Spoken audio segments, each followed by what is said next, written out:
Hello everyone, welcome back to my channel. ఇవాల్టి వీడియోలో కొన్ని యూస్ఫుల్ అండ్ ఇంట్రెస్టింగ్ టిప్స్ని మీతో షేర్ చేసుకోబోతున్నాను. వీడియోని ఎక్కడ స్కిప్ చేయకుండా చూడండి. టిప్స్ అన్ని మంచిగా యూజ్ అవుతాయి. వీడియోలోకి వెళ్ళిపోయే ముందు మన ఛానల్ని ఎవరైనా కొత్తగా చూస్తున్నట్లయితే ఛానల్ని సబ్స్క్రైబ్ చేసుకోండి ప్లీజ్. సో ఇంకా అస్సలు లేట్ చేయకుండా వీడియోలోకి వెళ్ళిపోదామా. వెల్లుల్లిపై పొట్టును తీయాలంటే చాలా టైం టేకింగ్ ప్రాసెస్ కదా. సో అలా కాకుండా ఈ చిన్న ట్రిక్తో ఎన్ని వెల్లుల్లి పొట్టునైనా ఈజీగా తీసేసుకోవచ్చు. ఫస్ట్ వెల్లుల్లిని ఇలా అడ్జస్ట్ పట్టుకొని గట్టిగా ప్రెస్ చేసామనుకోండి, పొట్టు అయితే ఈజీగా వచ్చేస్తుంది. సో చూసారా పొట్టు అనేది ఎంత ఈజీగా వచ్చేస్తుందో. ఈ వెల్లుల్లిని కొంచెం సేపు హాట్ వాటర్లో ఉంచినా కూడా పొట్టు అనేది ఈజీగా వచ్చేస్తుంది. దానికన్నా ఇదైతే చాలా ఈజీ ప్రాసెస్. ఎప్పుడైనా యూజ్ అనిపిస్తే ట్రై చేయండి. నేను చాలా రోజుల నుంచి యూజ్ చేస్తున్న ఈ బాస్కెట్ అయితే బ్రేక్ అయిపోయిందనమాట. నాకైతే ఈ బాస్కెట్ని అయితే పడేయాలనిపించలేదు. సో దాన్ని అయితే నేను ఇలాగా మంచి ఆర్గనైజర్ లాగా యూజ్ చేసుకుంటున్నాను. మనము ఊరగాయలు ఏమైనా కొన్నప్పుడు ఇలాంటి గ్లాస్ జార్స్లో వస్తూ ఉంటాయి కదా. సో వాటిని నీట్గా క్లీన్ చేసి పోపు ఐటమ్స్ అన్నీ ఇందులో వేసేసుకున్నాను. ఇలాగ అన్నింటిని వేసేసుకున్న తర్వాత ఇప్పుడు ఈ బాస్కెట్లో వీటన్నింటిని పెట్టేసి మనకు కావాల్సినవన్నీ ఇలాగ ఒకే చోట ఉన్నాయనుకోండి, ఈజీగా పిక్ చేసేసుకోవచ్చు. చాలా బాగుంది కదా, నాకైతే చాలా బాగా నచ్చింది. వేస్ట్గా పడేసే ప్లాస్టిక్ బాక్సెస్తో ఇలా మంచిగా రీయూజ్ చేసుకోవచ్చు. మనం ఇంట్లోకి ఏవైనా కొన్నప్పుడు ఇలాంటి బాక్సెస్ వస్తూ ఉంటాయి కదా. సో వాటిని ఊరికే వేస్ట్గా పడేయకుండా మంచిగా ఇలాగా రీయూజ్ చేసుకోవచ్చు. ఫస్ట్ అయితే ఆ బాక్స్ని ఇలాగా ఈ వీడియోలో చూపిస్తున్నట్లుగా కట్ చేసుకోవాలి. ఇలాగ స్క్వేర్ షేప్లో కట్ చేసుకున్న తర్వాత సేఫ్టీ పిన్ తోటి ఇలాగ హోల్స్ పెట్టేసుకోవాలి. ఇలాగ హోల్స్ పెట్టేసుకున్న తర్వాత ఇప్పుడు వీటికి ఇయర్ రింగ్స్ని పెట్టేసుకోవాలి. సో వేస్ట్ అని పడేసే బాక్సెస్ తోటి ఇలాగా ఇయర్ రింగ్స్ ఆర్గనైజర్ని అయితే ప్రిపేర్ చేసుకోవచ్చు. సో మీకు కూడా ఎప్పుడైనా యూజ్ అనిపిస్తే ట్రై చేయండి. టీ స్ట్రైనర్ని మనం ఎక్కువగా యూజ్ చేస్తూ ఉంటాం. దాన్ని మనం ఎక్కువగా యూజ్ చేస్తాం కాబట్టి కొన్ని రోజుల తర్వాత టీ పొడి అనేది అందులో ఇరుక్కొని పోయి ఈ స్ట్రైనర్ అంతా నల్లగా అయిపోతూ ఉంటుంది కదా. సో దాన్ని ఇలా ఒకసారి ట్రై చేసి చూడండి. ఎంత నల్లగా ఉన్న స్ట్రైనర్ అయినా సరే చాలా నీట్గా క్లీన్. ఫస్ట్ స్ట్రైనర్ని ఒక 5 సెకండ్స్ పాటు వెయిట్ చేసి తర్వాత స్క్రబ్బర్ తోటి క్లీన్ చేసుకున్నట్లయితే నీట్గా క్లీన్ అయిపోతుంది. సో ఎవరికైనా యూజ్ అనిపిస్తే ట్రై చేసి చూడండి. మనము నెయిల్ పాలిష్ పెట్టుకునేటప్పుడు ఒక్కొక్కసారి మన నెయిల్స్కే కాకుండా సైడ్ కూడా అంటుకుంటూ ఉంటుంది కదా. సో అలా కాకుండా ఈ ట్రిక్ని ట్రై చేయండి. నెయిల్ పాలిష్ని ఈజీగా పెట్టేసుకోవచ్చు. ఒక చిన్ని క్లిప్ని ఇలాగ నెయిల్కి పెట్టేసి నెయిల్ పాలిష్ని పెట్టేసుకోవడమే. సో నెయిల్ పాలిష్ అనేది సైడ్ అవ్వకుండా నీట్గా యూజ్ అనిపిస్తే ట్రై చేయండి. ఇంట్లో మనం హ్యాండ్ వాష్ని చిన్న చిన్న అవసరాలకైనా చాలా ఎక్కువసార్లు యూజ్ చేస్తూ ఉంటాం కదా. అయితే చిన్నపిల్లలు ఉన్న ఇళ్లలో ఎక్కువగా ఈ హ్యాండ్ వాష్ అనేది మ్యాండేటరీ కదా.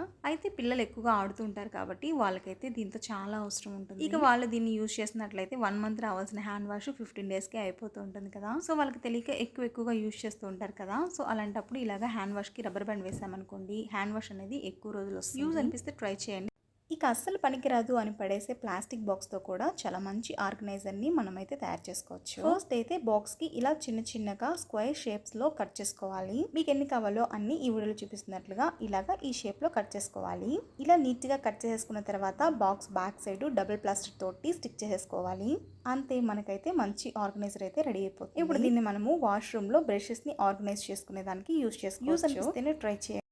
మన ఇళ్లలో మనం అందరం మిక్సీ గ్రైండర్స్ యూజ్ చేస్తాం కదా. మిక్సీతో పని అయిపోయిన తర్వాత ఆ ప్లగ్ ఎక్కడ పెట్టాలో తెలియక ఆ మిక్సీ చుట్టూ ప్లగ్ని చుట్టేస్తూ ఉంటారు కదా చాలామంది. సో అలా చుట్టడం వల్ల ఆ ప్లగ్ వైర్ అనేది కొన్ని రోజులకి పాడైపోతూ ఉంటుంది కదా. సో అలా కాకుండా ఒక బాటిల్ క్యాప్ని తీసుకుని ఈ వీడియోలో చూపిస్తున్నట్టుగా 2 సైడ్స్ కట్ చేసుకోవాలి. తర్వాత డబుల్ టేప్ తోటి అంటించేసి ఆ ప్లగ్ని పెట్టేసుకోవచ్చు. యూజ్ అనిపిస్తేనే ట్రై చేయండి. సో నెక్స్ట్ ఈ టిప్ వచ్చేసి మన లేడీస్కి ట్రావెలింగ్లో చాలా బాగా యూజ్ అవుతుంది. ఫస్ట్ ప్లాస్టిక్ బాటిల్ని స్ట్రైట్గా ఇలా కట్ చేసుకోవాలి. తర్వాత మనకి అవసరమైన బ్యాంగిల్స్ని ఇలా ఈ వీడియోలో చూపిస్తున్నట్లుగా సెట్ వైజ్గా పెట్టేసి ట్రావెలింగ్ టైంలో బ్యాంగిల్స్ని ఇలా క్యారీ చేయడం వల్ల బ్యాంగిల్స్ బ్రేక్ అవ్వకుండా ఉంటాయి. సో బ్యాంగిల్స్ని ఇలాగ పెట్టేసుకున్నాం అనుకోండి, మనకు కావాల్సినప్పుడు బ్యాంగిల్స్ని క్విక్గా పిక్ చేసేసుకోవచ్చు. ఎప్పుడైనా యూజ్ అనిపిస్తే ట్రై చేసి చూడండి. సో నెక్స్ట్ టిప్ వచ్చేసి మనం శారీకి సేఫ్టీ పిన్ పెట్టుకునేటప్పుడు ఒక్కొక్కసారి ఆ హోల్ లోపలికి స్ట్రక్ అయిపోయి శారీ అంతా పాడైపోతుంది. సో అలా కాకుండా ఆ పిన్కి మనం పెట్టుకునే స్టిక్కర్ ఉంటుంది కదా, సో దాన్ని పెట్టేసామనుకోండి స్ట్రక్ అవ్వకుండా ఉంటుంది. యూజ్ అనిపిస్తే ట్రై చేయండి. సో నెక్స్ట్ టిప్ వచ్చేసి ఈ ప్రాబ్లం అయితే చాలామంది ఫేస్ చేస్తూ ఉంటారు కదా. చాలా రోజుల నుంచి యూజ్ చేసిన ప్యాన్ అనో లేకపోతే అప్పుడప్పుడు ఇలాగా దోశలు అనేవి అతుక్కుపోయి అసలు రావు కదా, ఇంకా వేయాలన్నా కూడా చిరాకు. సో అలా కాకుండా ఉండాలంటే ఈ చిన్న ట్రిక్ని ట్రై చేయండి. దోశ వేసేదానికన్నా ముందు ప్యాన్ మొత్తం ఐస్ క్యూబ్ తోటి ఇలా కొంచెం సేపు స్ప్రెడ్ చేయాలి. తర్వాత ఆయిల్ అంతా ప్యాన్కి అప్లై చేసి కొంచెం వాటర్ని కూడా స్ప్రింకిల్ చేసి దోశ వేసామనుకోండి, దోశ అనేది చాలా నీట్గా వస్తుంది. అండ్ అలాగే దోశ వేసేదానికన్నా ముందు కొంచెం సేపు ఆనియన్తో కూడా ఇలాగ స్ప్రెడ్ చేసామనుకోండి, చాలా ఈజీగా దోశలు అనేవి వస్తాయి. మీకు కూడా ఎప్పుడైనా యూజ్ అనిపిస్తే ట్రై చేయండి. ఇంట్లోకి మనం ఏవైనా కొన్నప్పుడు ఇలాంటి ప్లాస్టిక్ బాక్సెస్ వస్తూ ఉంటాయి కదా. సో వాటిని ఊరికే వేస్ట్గా పడేయకుండా ఇలా మంచిగా ఆర్గనైజర్ లాగా యూజ్ చేసుకోవచ్చు. ఆ బాక్స్కి వాటర్ బాటిల్ క్యాప్స్ ఉంటాయి కదా, సో వాటిని డబుల్ టేప్ తోటి స్టిక్ చేసి ఎగ్స్ పెట్టుకునే ట్రే లాగా యూజ్ చేసుకోవచ్చు. సో నెక్స్ట్ టిప్ వచ్చేసి మన గ్యాస్ లైటర్ని ఎక్కడంటే అక్కడ పెట్టేస్తూ ఉంటాం కదా. సో అది టైంకి కనిపించదు. ఇలాగా బాటిల్ క్యాప్స్ని పెట్టేసి ఇక్కడ లైటర్ని పెట్టేసామనుకోండి, ఈజీగా ఎప్పుడు కావాలనుకుంటే అప్పుడు మనం దాన్ని యూజ్ చేసుకోవచ్చు.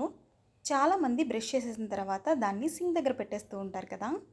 ఎస్పెషల్లీ బ్యాచిలర్స్ అనమాట. ఇలా చాలా మంది చేస్తూ ఉంటారు కదా! సో, అది అంత మంచిది కాదు. బట్టలు ఆరేసుకునేదానికి క్లిప్స్ ఉంటాయి కదా! సో, దాన్ని వాల్‌కి ఇలాగ స్టిక్ చేసేసి బ్రష్‌ని పెట్టేసామనుకోండి చాలా నీట్‌గా ఉంటుంది. బ్రష్‌ని ఎక్కడంటే అక్కడ పెట్టడం కూడా అంత మంచిది కాదు కదా! సో, ఇలా ఒకసారి ట్రై చేసి చూడండి. ఎక్కువ సార్లు యూజ్ చేయడం వల్ల గ్రేటర్స్ అనేవి షార్ప్‌నెస్ పోతూ ఉంటాయి కదా! సో, అలా కాకుండా ఈ చిన్న ట్రిక్‌ని ట్రై చేసి చూడండి. సిరామిక్ కప్స్ ఉంటాయి కదా! సో, వాటితోటి ఇలా ఈ వీడియోలో చూపిస్తున్నట్లుగా గ్రేట్ చేసామనుకోండి, గ్రేటర్ అనేది చాలా షార్ప్‌గా ఉంటుంది.